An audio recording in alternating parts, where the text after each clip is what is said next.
நீரே என் கோட்டை. கோட்டை என்பது எதிரிகள் வந்து தாக்காதபடிக்கு பல நுணுக்கங்களோடு பாதுகாப்பு முறைகளோடு அமைக்கப்பட்டிருக்கும். தாவீது சொல்கிறார், தேவனை நோக்கி, நீரே என் கோட்டை என்று. ஆம், பாதுகாப்பு இல்லாத இந்த உலகத்திலே நம்மை பாதுகாக்க தேவனே நமக்கு கோட்டையாய் இருக்கிறார் என்பதை பற்றிய வேதவசனங்களை பார்க்கலாம்.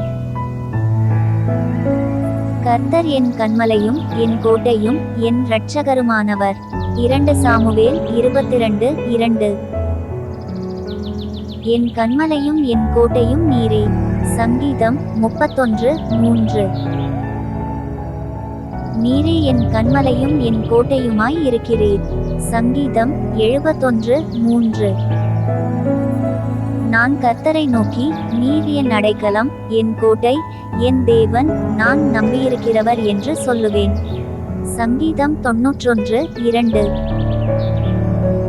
கர்த்தர் என் கன்மலையும் என் கோட்டையும் என் இரட்சகரும் என் தேவனும் நான் நம்பியிருக்கிற என் துருகமும் என் கேடகமும் என் இரட்சணிய கொம்பும் என் உயர்ந்த அடைக்கலமுமாயிருக்கிறார். சங்கீதம் 18:2. என் பெலனும் என் கோட்டையும் நெருக்கப்படுகிற நாளில் என் அடைக்கலமுமாகிய கர்த்தாவே. எரேமியா 16:19.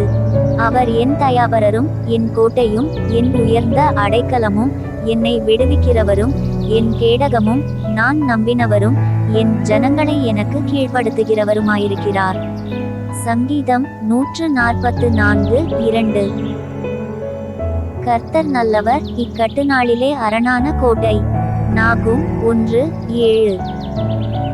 கர்த்தர் தமது ஜனத்துக்கு அடைக்கலமும் இஸ்ரவேல் புத்திரருக்கு அரணான கோட்டையுமாயிருப்பார். யோவேல் 3:16.